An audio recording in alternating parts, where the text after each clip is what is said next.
Kathy, as you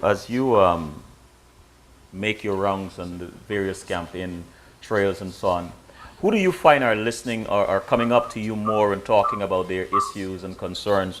Is it predominantly men, women, and when the women talk to you, are they concerned about gender violence and gender equality and so on? What are you hearing? Um, I would have to say that I get an equal representation of both men and women and also young people. Hmm. The women, the conversation is usually number one, gender violence, domestic abuse. And then the number two issue is providing additional support for women in Guyana. And so the concerns are trying to ensure that there's a living wage that women are able to earn so that they can better look after their families. There are always concerns about insufficient funds to pay the high electricity bills, to put food in the lunch kits. It's the day-to-day bread and butter economic issues that women are most concerned about. That, of course, ties into what they can do for their family, how they can better provide for their family and provide opportunities for their children. The other issue that is very, very important to them, of course, is support in care in the area of daycare facilities and also maternal health. The whole health situation in Guyana today, where several women have gone to the hospitals to deliver babies and have either come away with no baby due to negligence at our hospitals, or women have been killed. As you know, we have a very high maternal death rate. We also have had some very sad situations where young children, 8, 7, 9, and 10, have gone into hospitals.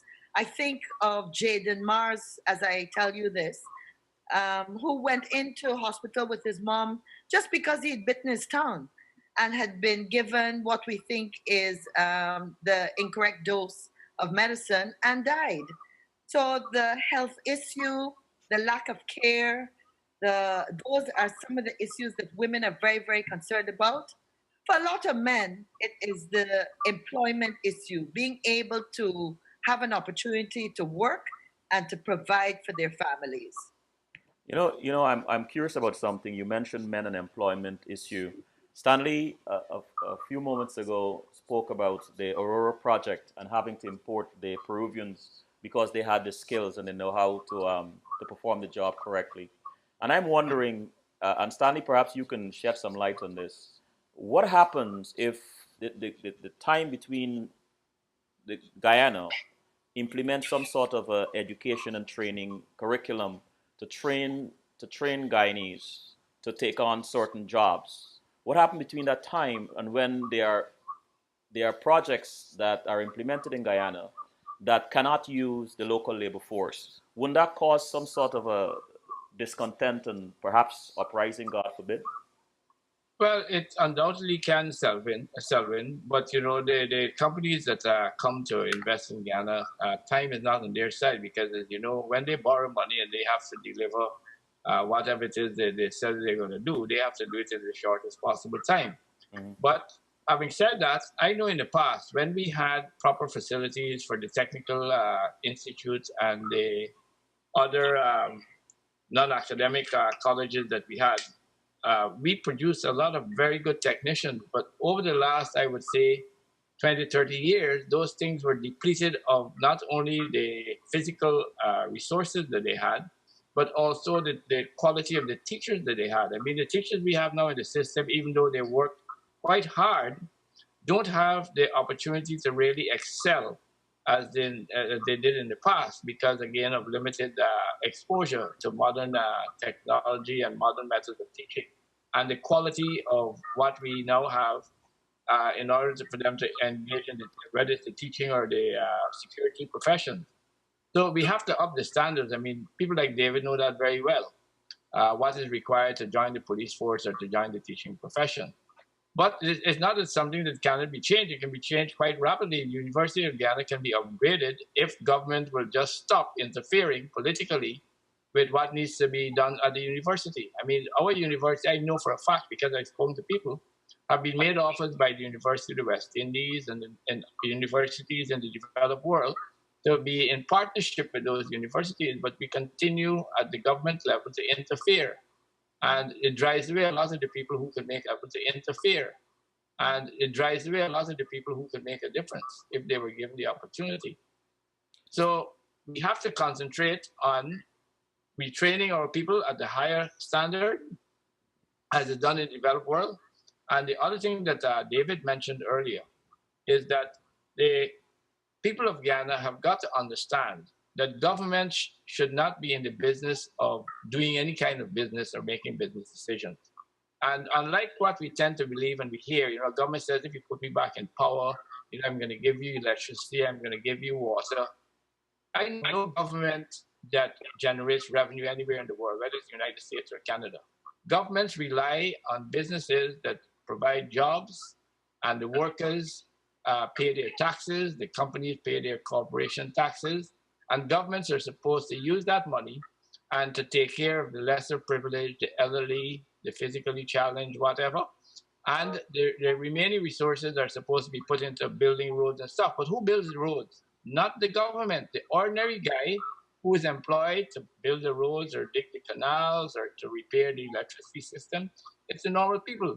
So we have to stop thinking that it's government that's providing anything. Governments are supposed to be only facilitators. I mean, when you go to the United States, you don't have to go to the Minister of Agriculture to get permission to set up a modern farming processing plant, or go to the President Obama to get permission to set up a mine. Those are clearly stipulated rules of do's and don'ts, and you do it once you have the money and once you have the requisite qualifications and recognition to do what you claim you're going to do. But here, in everything you set out to do, as David says, the government interferes and they plant themselves on people, and unless you're perceived to be one of their supporters, you don't get the kind of support you need to be able to succeed. So governments have to stop being involved and interfering and just become facilitators and leave the people to make the decisions about what they want to do. For instance, we never had local government elections since 1994, and David and Cathy will tell you, this present regime has planted who they consider their supporters and who make decisions based on the beck and call of their masters and not the people. And that has to change if we're going to move forward. In the chat, Simon, I just want to follow up on Sure. what Stanley sure. just said, because I think it's very important. We've had this long conversation in Guyana about changing ethnic voting patterns. And, it's simple. In 60 years, we have not changed ethnic voting patterns. I don't know why we continue to try. I think what we should do is put our energy into changing the role of government. You see, once government is this all-powerful, almighty, omnipresent, omnipotent thing, we are always going to have ethnic voting patterns, because ethnic groups are going to respond to the government as this high-stake thing. And when it comes to high stakes, ethnic groups do not break ranks. So I think if we put our energies into making the government less powerful and less high stake, then we could facilitate a change in ethnic voting patterns, rather than trying to spend all our energies arguing with people whether they should vote for race or vote ethnicity, is to change the government.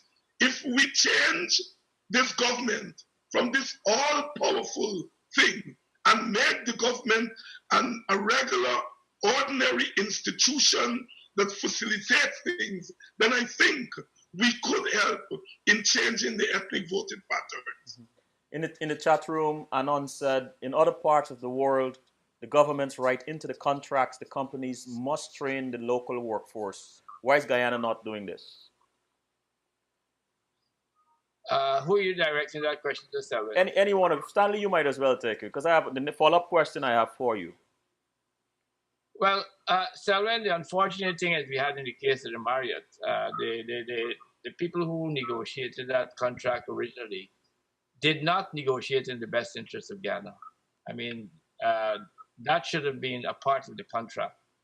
And our representation at the level of negotiation, because it was done again by persons in the government who did it unilaterally without any consultation with business or even their own colleagues, I would think. And that's what we got.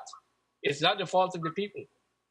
When business negotiations are done, it should be done by businessmen. But we have politicians that over the last, I would say, 15 years are engineers, they're planners, they're economists, they're everything. And in some cases, we're just one individual. And that nonsense has to stop because you know and I know engineering should be done by engineers. Mm-hmm. Town planning should be done by town planners, right? And anything to do with drainage and irrigation should be done by people who know about drainage and irrigation. But you have, in our case in Ghana, where one or two people are everything. And at the end of the day, we don't get the kind of benefits that we're supposed to get. A classical example of what I talk about is this 4-lane road that is being built, constructed as we speak, from the Timeri police station to the airport entrance. Now you come out of the airport and you're coming down to Georgetown, and I've gone there for the last 40 odd years, and I've never had a traffic jam between the exit of the airport and the police station in either direction. But you got a 4-lane road now being built. Whereas in Georgetown, where you have heavy traffic throughout Georgetown, by the post office, go for instance, and all the cross streets by the GPO, all broken up, you can hardly drive through those streets at more than 5 miles an hour.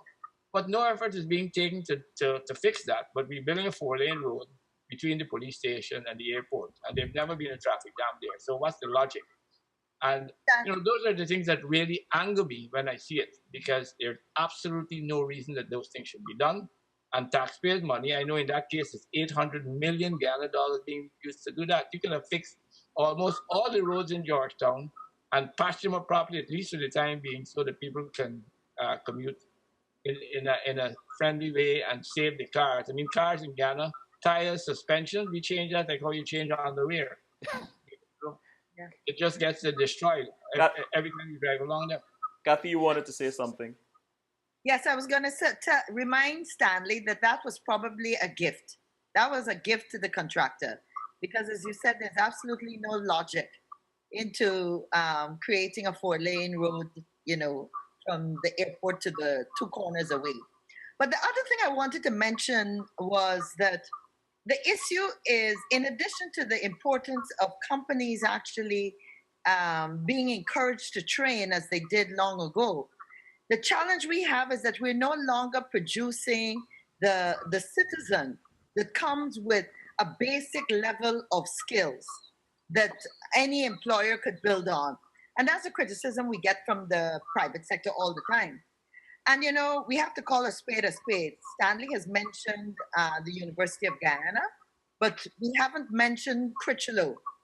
And the reality is that our technical institutes, like Critchlow Labour College and like the University of Guyana, have been deliberately starved of the requisite funding.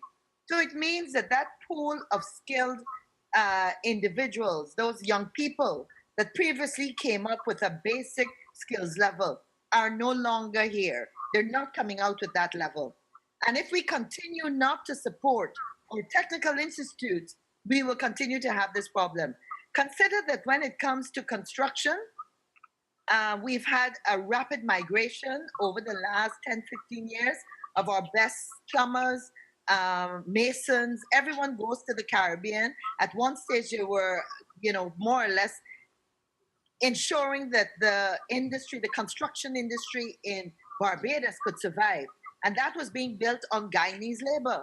So when we have that mass migration and we have nothing in place to retrain and reskill and to produce another generation, then that is the challenge that we have. So retraining is a very, very important thing if we talk about shaping and creating a new Guyana. And Selwyn, before you come off this point, political culture is important. We go on the campaign trail and governments boast about how many roads they built and how many buildings they built and so forth. So, the governments have been more concerned with building things rather than building people, lifting people up. So as Stanley mentioned, it doesn't matter that the 4-lane road means nothing. They're able to go on the campaign trail and say, look, we built a road.